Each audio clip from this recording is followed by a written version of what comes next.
नंतर नंतर तो विवाह सोहळा झाल्यानंतर आपल्याला हळूहळू प्रेम निर्माण झालं. का? एक नातं झालं, ती आपली पत्नी आहे.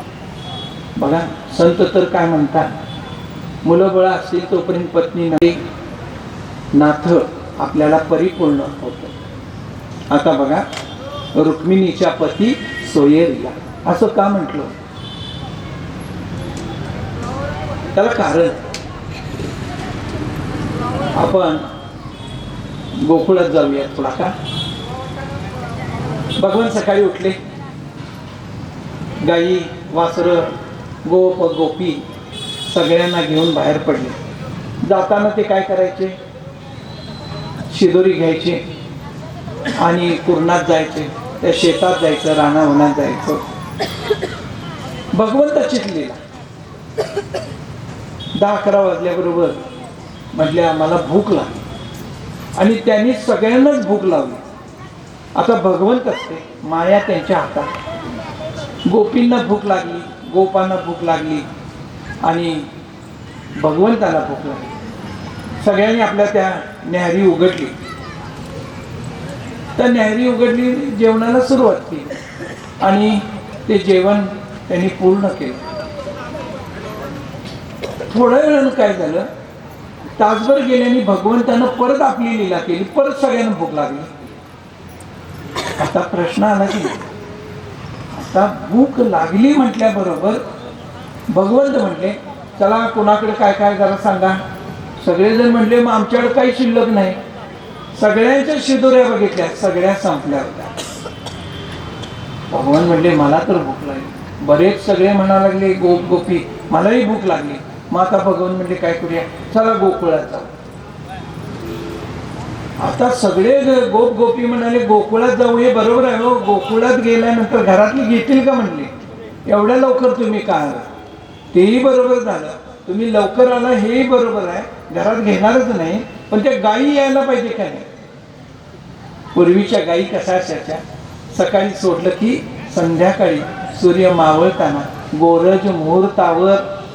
गो म्हणजे गाय, दुसरा शब्द इंद्रिय, रज म्हणजे माती. पूर्वी काय होतं, गाय यायची त्यावेळी तिच्या खुरातली जी माती घ्यायची आणि कपाळाला लावायची. पूर्वी लोक रेंदाळला हुपरीला येताना शिववर थांबायचं, तिथली माती घ्यायची आणि कपाळाला लावायची. आता काही माती लावण्याची वेळच लागत नाही आपल्याला. गोरज, मग गोरज भगवंत यायची वेळ आली. भगवंत तिथे बरोबर आले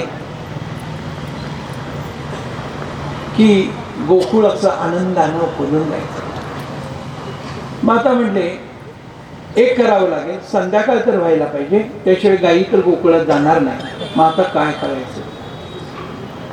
ते गोप गोपी सारखं त्यांना विचारलं, आम्हाला भूक लागली काय करू, भूक लागली काय करू. मग भगवंत म्हणाले, एकाला बोलवलं आणि म्हटलं अरे जा त्या झाडावर चढून इथं घर कुठं जवळ दिसते का?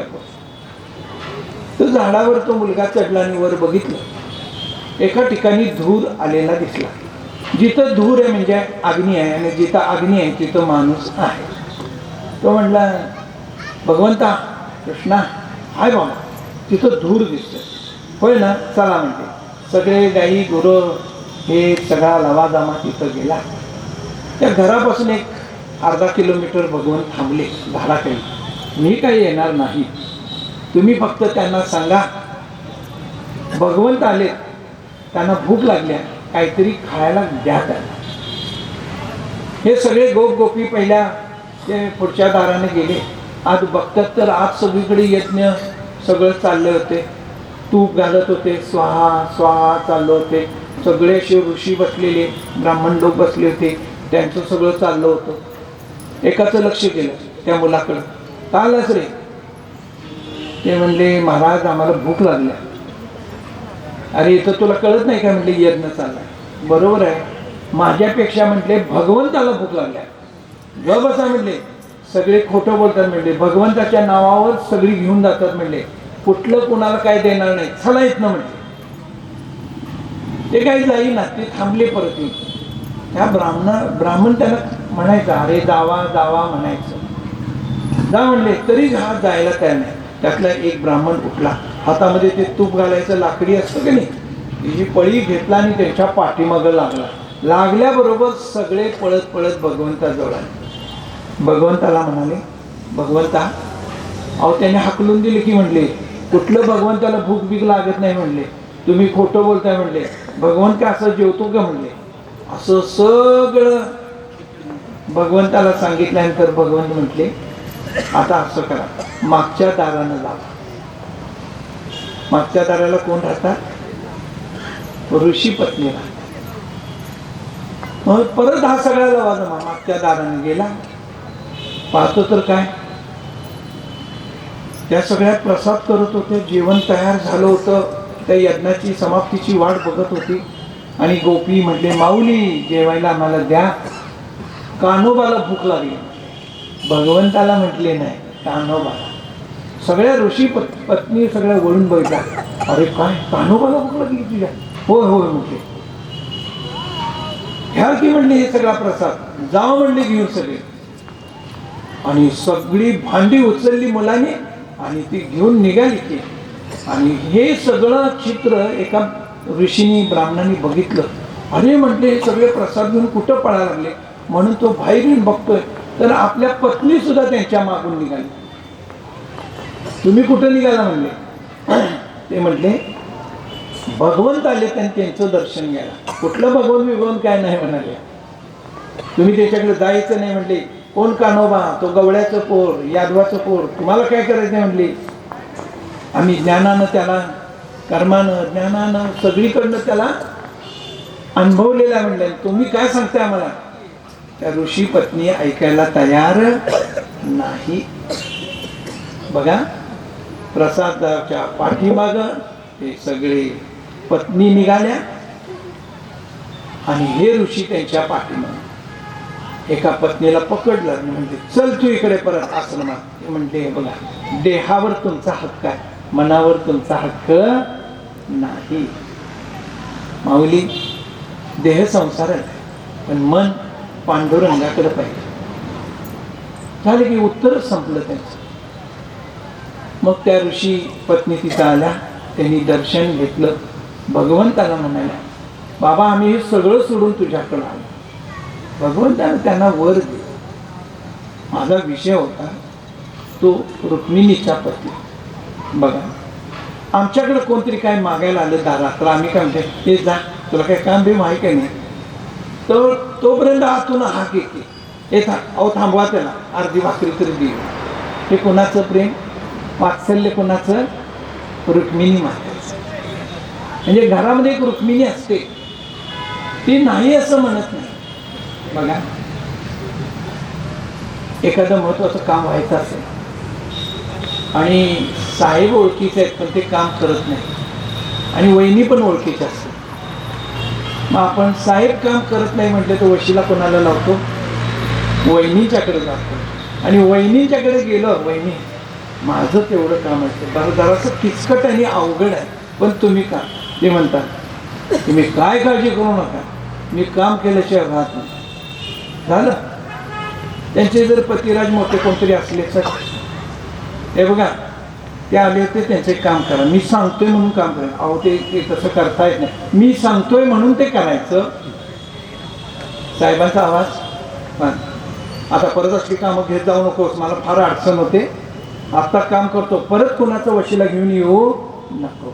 रखुमाईच्या पती सोयींगा हे शिवावी माझी असं जन्मोजन्मी तिला.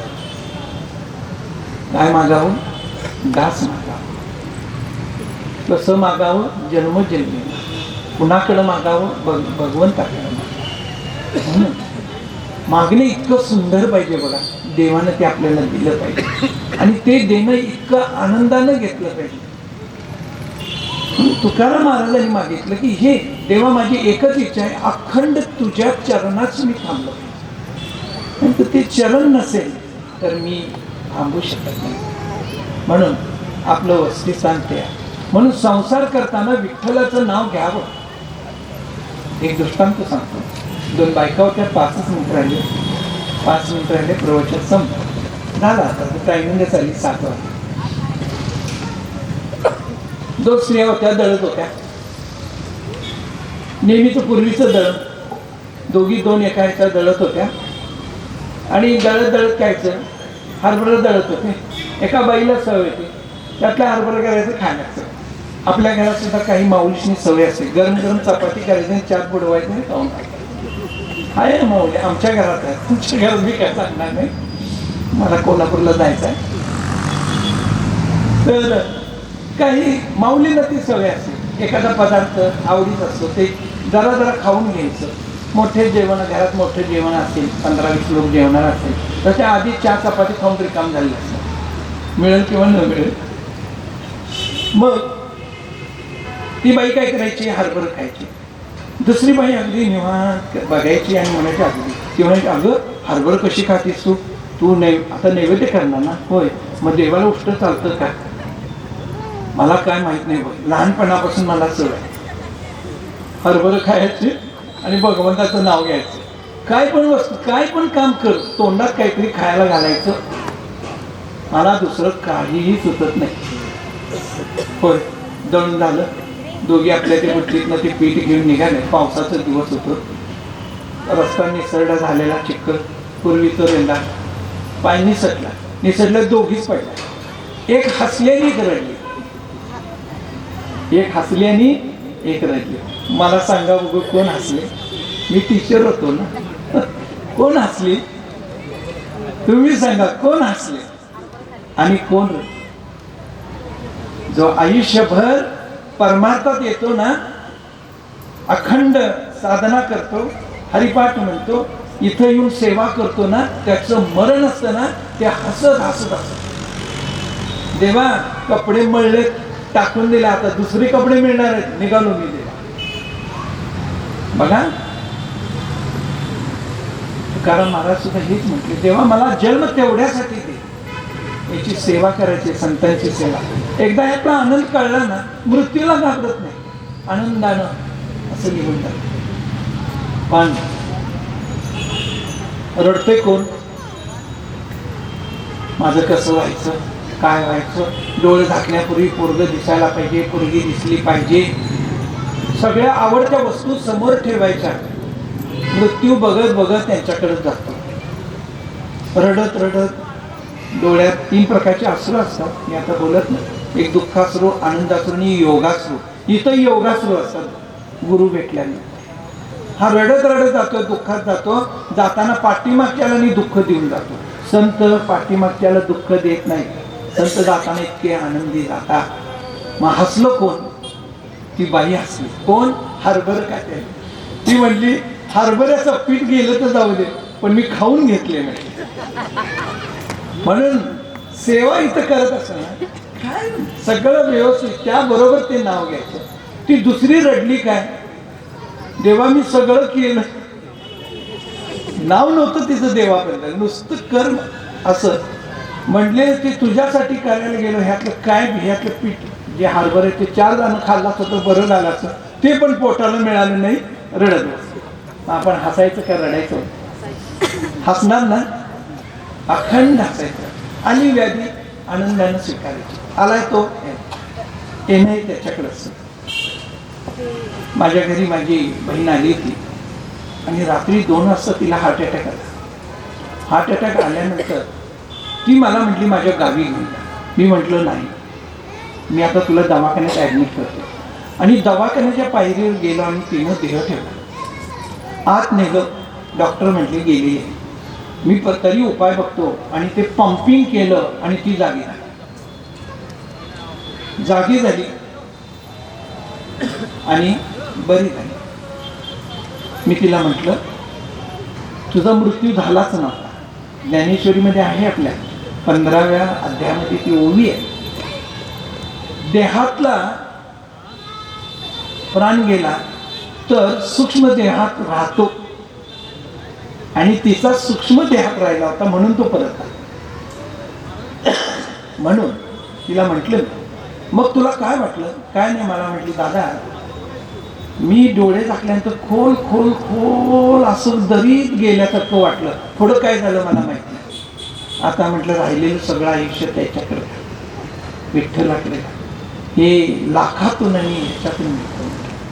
माऊली हा 16 अखंड चालला. या लोकांनी अत्यंत कष्टानं, मी या लोकांच्याकडे बघतो, वारीकडे बघतो, ही लोक दिसतात ना, माऊली हे सगळे दिसतात ना, किती कष्ट करत असतात. हे बघितल्यानंतर मला येताना मी बघत असतो की इतकं सुंदर मांडव वाटला, हे सगळं केलं कुणासाठी. त्यांना वाटत असते सगळ्यांनी यावं, ऐकावं. आणि किती दिवस, 365 मधले 8 दिवस. म्हणून असंच आपण भगवंताची सेवा करण्यासाठी असंच लिहित जावा. हे प्रवचन सद्गुरूंच्या चरणी अर्पण करून मी इथे थांबतो. पुंडलिक वरदा हरिठल श्री ज्ञानदेव तुकाराम पंढरीनाथ केली आगितले बुजावे कोणी जावे पसाय दाणी जे काजे गरी झालो त्या सत्कर्मे दिवाळो उदा प्रसने पडो मैत्रियांचे दुर्गाचे दिवे जाओ विश्व सर्वसुरे पाओ जो देवांचे भोते आहो प्राणी वर्ष सर्व मंडळी ईश्वर विधानाचे मान्य आनंद हो मंडळी भेट होता काल तुझ्या आरोग्य मनाचा मनसे गाव बोलणे जाणव पेशांचे चंद्रमेल्या मंडळ आपले कामी ते सवाई जागजना सोयरो किंबोरा सर्वस्वी बोलवणी वदियादी पुरकी अखंडित आणि ग्रंथ गुजरे विशेष लोकीये केरळे श्री विश्वेश्वराव होईल दान पसारो एवढे ज्ञानदेव सुख्याला एवढे ज्ञानदेव सुख्याला एवढे ज्ञानदेव सुख्याला कुंडली कोरवारी भगवती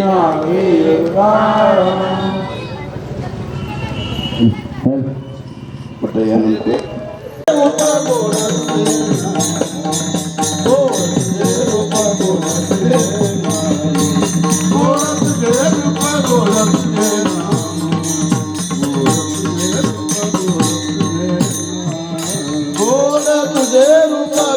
तुझे नाम गोड तुझे रूप गोड तुझे गोड तुझे रूप गोड तुझे नाम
पाहता लोचनी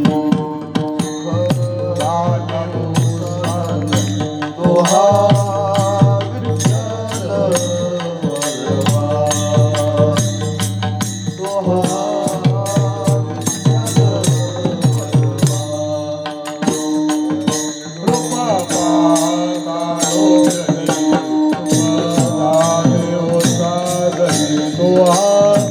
विठ्ठल वरवा.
तो हा भरवा तुहा विठ्ठल तुहा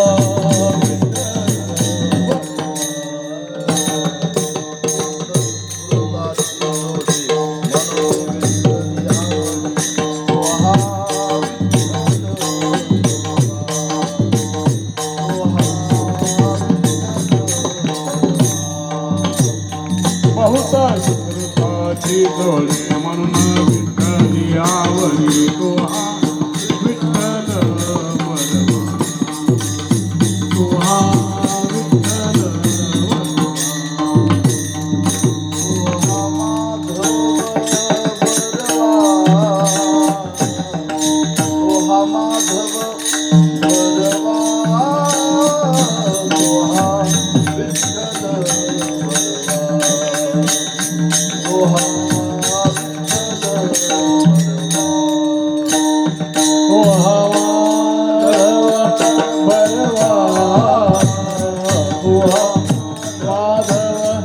बलवा विठ्ठल बलवा तुहा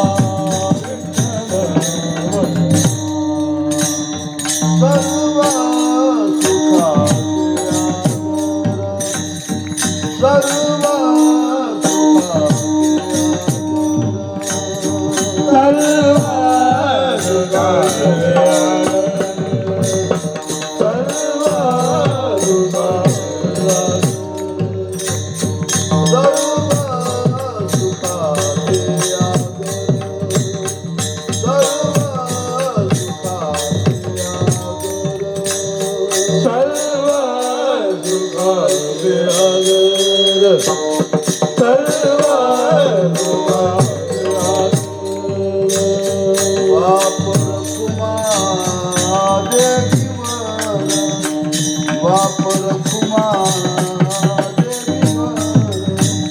बापर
उभारिला ध्वज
हातावर सर्वांनी बसलेली माऊली हात वर हा हा